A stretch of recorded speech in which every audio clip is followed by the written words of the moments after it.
Hello students, जो topic है हमारा उस टॉपिक का नाम है, यहाँ पे देख सकते हैं, यहाँ पे लिखा है द्रौपदी का विवाह, द मैरिज ऑफ द्रौपदी, इस टॉपिक का नाम है।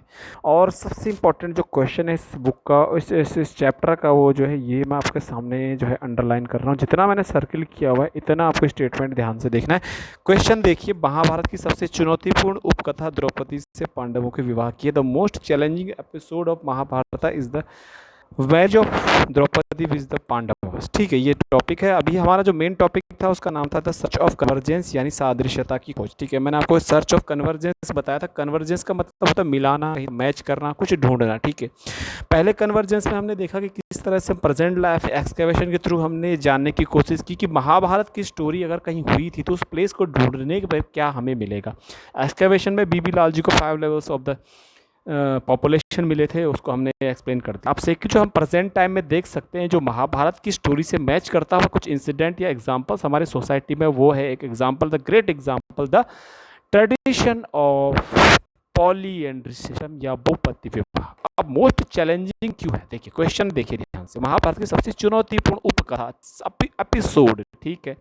कथा तो वही झगड़े की, ठीक है। महाभारत आपने सुना होगा, कथा है पुरुषार्थ की, ये स्वार्थ की, परमार्थ की। बी आर चोपड़ा की महाभारत है, तो बिल्कुल बड़े एपिसोड से इस महाभारत में है। देखिए सबसे चुनौतीपूर्ण क्यों है, क्योंकि इसमें जो द्रौपदी है उसकी 5 पांडवों के साथ शादी होती है, और आज भी जो है बहुत सारे हस्बैंड्स एक महिला के हो उसको अच्छा नहीं माना जाता, समाज में नहीं माना जाता है अच्छा। तो यहाँ पर इसीलिए चैलेंजिंग है कि हमारी हिस्ट्री की जो महाभारत की होली बुक है, द सेक्रेट बुक है महाभारत, उसमें जो है द्रौपदी के 5 हस्बैंड्स दिखाया गया है। क्लियरली बता रहा हूँ।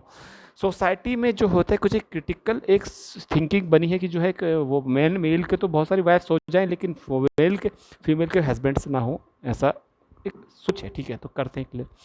तो Draupadi's marriage with Pandavas is the example of the polyandry system of marriage, यानी बहुपति विवाह का एक उदाहरण है। और ये जो महाभारत की कहानी में जो द्रौपदी की शादी है बहुत इंपॉर्टेंट रोल प्ले करती। क्यों?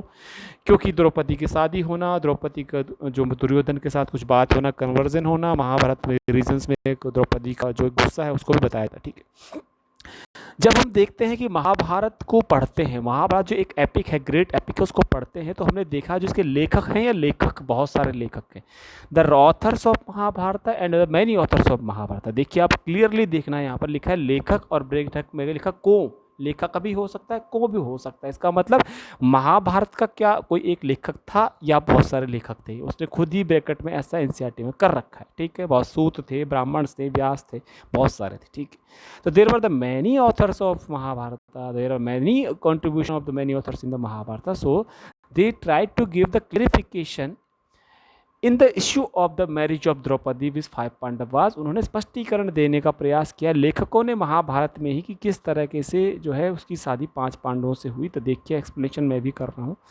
पहले तो सबसे पहले आपको सोर्स ध्यान से पढ़ना है। सोर्स के 2 एग्जाम्पल में आपको 3 एग्जाम्पल ग्रेटली जो है 3 एग्जाम्पल्स मैं आपको दूंगा। पहला एग्जाम्पल क्या है, जब अर्जुन जो है कंपटीशन जीतने के बाद द्रौपदी के साथ शादी करके वापस लौट रहे होते जंगल में अपनी माँ के पास, तो जब बाहर से युधिष्ठिर आवाज़ लगाते हैं अपने घर में कुंती को, कुंती जो जंगल में थी, वनवास में थे सब लोग, तो कुंती ने जो क्या कहा, अंदर से कह दिया कि युधिष्ठिर को, बेटा ऐसा जो भी लाइए आपस में बांट लो। जो युधिष्ठिर बड़े और पांडव बड़े कन्फ्यूजन में पड़ गए, जी शादी करके अर्जुन लाया है जीत कर कॉम्पिटिशन में द्रौपदी को, तो किस तरह से द्रौपदी को 5 पांडव आपस में बांट ले, जो आदेश है कैसा है। जब द्रौपदी बाहर आई, जब कुंती उनकी माँ जो थी, तो पांडवों की इतना कहानी आपको मालूम होगा, तो कुंती को बड़ा अफसोस हुआ कि यार ये तो बड़ा प्रॉब्लम है, तो लेडी थी और इसको मैंने बांटने को कह दिया, तो क्या करे। तो युधिष्ठिर ने माँ की बात आदेश को थी कि माँ का आदेश मानना, ये भी सोसाइटी का नॉर्म्स है जो महाभारत इंडिकेट करता है। देखिए माँ बाप की बात माननी चाहिए, तो उन्होंने बात मान ली कि चलो ठीक है बांट लेते हैं। इस तरीके से युधिष्ठिर की उसके डिसीजन में कि हम 5 पांडवों की पत्नी कौन होगी, द्रौपदी होगी। तो यहाँ पर भाई का निर्णय चारों भाइयों ने माना और माँ का निर्णय बड़े भाई ने माने, सबने माने। ठीक है, तो first clarification of regarding the marriage of Draupadi with the Pandavas is the when Yudhishthira took the decision to marry the all the Pandavas with the Draupadi, and this is the example when they are following the guidance or command of their mother. तो कुंती's command followed by the Yudhishthir और the 5 Pandavas, that is the first clarification। पहला, कुंती का आदेश मानना युधिष्ठिर और पांडवों के साथ, इसलिए पांडवों की पत्नी बन गई द्रौपदी, जबकि शादी तो अर्जुन साथ ही हुई थी।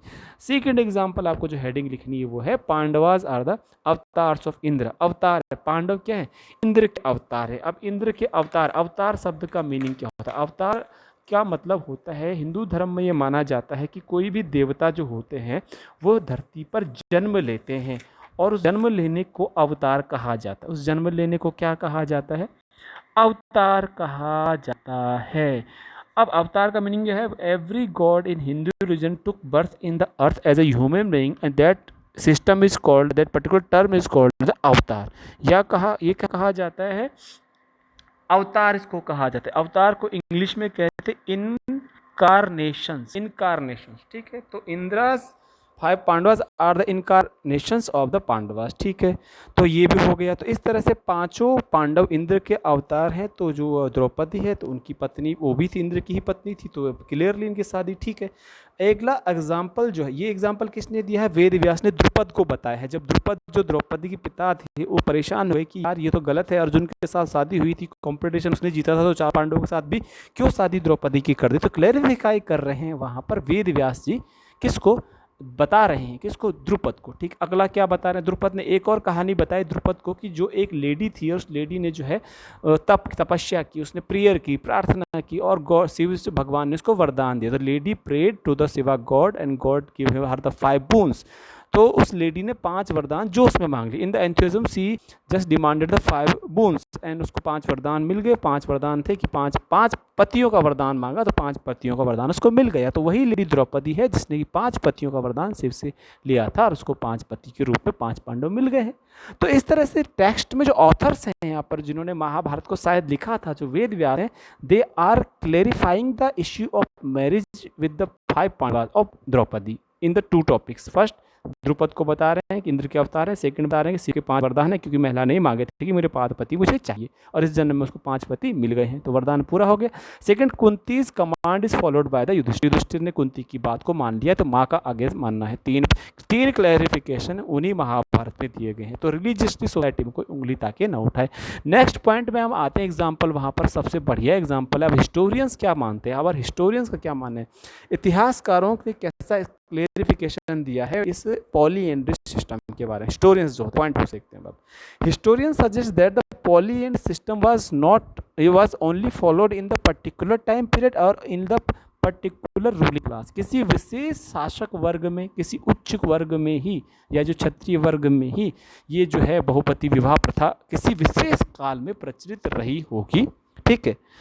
और समझ गए ना, तो विशेष काल में विशेष समय में ही प्रचलित थी और किसी विशेष वर्ग में ही यह बहुपति विवाह प्रचलित थी। Prevalent in the particular time period in the particular elite class और in the ruling class only the polyandry system, बहुपति प्रथा। तो दूसरा, during the longer period of time the Brahmanas discarded and refuse this system the polyandry system. सदियों के दौरान, time समय बीतने के दौरान ब्राह्मणों ने इस बहुपति विवाह को अमान्य कर दिया, इसको तिरस्कार कर दिया, इसको नकार दिया।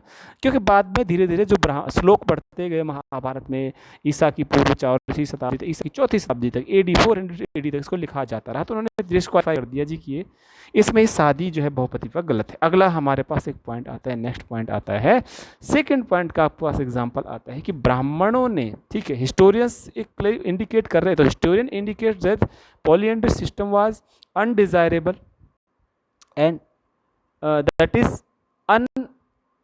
unacceptable by Brahmins। ब्राह्मणों की दृष्टि में जो एक बहुपति प्रथा थी वो अवांछित थी, बिल्कुल गलत था, अमान्य थी, मान्यता प्राप्त नहीं थी। इतिहासकार बता रहे हैं, चैलेंजिंग स्टोरी है, ठीक है। तो चैलेंजिंग स्टोरी, कंफ्यूजिंग स्टोरी है। क्यों? एक तो बहुपति को डाल भी रहे हैं ब्राह्मण, बाद में जो महाभारत लिख रहे हैं बाद में फ्यूचर में 3री सदी में 4वीं सदी में श्लोक जोड़ रहे हैं, उसमें वहाँ पर डिस्क्वालीफाई भी करते हैं कि समाज में नहीं दिख रहा बहुपति प्रथा, लेकिन महाभारत में दिख रहा है। तो महाभारत में वेद व्यास ने 3 क्लैरिफिकेशन दे दिए हैं। एक तो वहीं कुंती की कहानी दे दी है, 2 और दे रहे हैं, लेकिन हिस्टोरियंस बोल रहे हैं कि ब्राह्मण इसको डिस्क्वालीफाई भी करते थे, अनडिजायरेबल या अवांछनीय भी बताते थे। इतना हो गया तो ब्राह्मणों ने कहा। तो अब एक नेक्स्ट पॉइंट आता है इसमें कि क्यों अपनाया गया, ठीक। तो दिस वॉज एडॉप्टेड और accepted in the time of crisis only or when the people have the lack of ladies or women। जब युद्ध के समय स्त्रियों की कमी हो, युद्ध हो गया, स्त्रियों की कमी हो गई, ऐसा हो सकता है। जब युद्ध के समय स्त्रियों की कमी हो जाती थी, महिलाओं की कमी हो जाती थी, तो उस दौरान बहुपति प्रथा को अपनाया गया और इसका मतलब है कि संकट की स्थिति में अपनाया गया। हो सकता है किसी कारण से महिलाओं की कमी युद्ध या लड़ाई के दौरान हो जाती रही हो और पुरुषों के लिए शादी योग्य महिलाएं न मिलती रही हो और संकट की स्थिति में उन्होंने इस तरीके से आपको स्त्रियों, एक ही स्त्री के बहुत सारे पति होने लगे, बहुपति प्रथा को अपनाया गया हो। आप देखेंगे हरियाणा में लिंगानुपात या सेक्स रेशियो है आज बहुत कम है और हरियाणा में बहुत सारे इश्यूज आ रहे हैं, अभी भी बहुत प्रॉब्लम है। तो ये क्राइसिस जो होता है उसका सॉल्यूशन भी समय और एक सोसाइटी अपने अकॉर्डिंग अपने पर्टिकुलर टाइम पीरियड में ढूंढती है, सिर्फ लिखने के लिए नहीं। लास्ट की 2 लाइन, ठीक। लास्ट पॉइंट आपके पास इस तरह से आता है, not only the one particular method followed in the society for marriage और नॉट मोस्ट प्रिवेलेंट।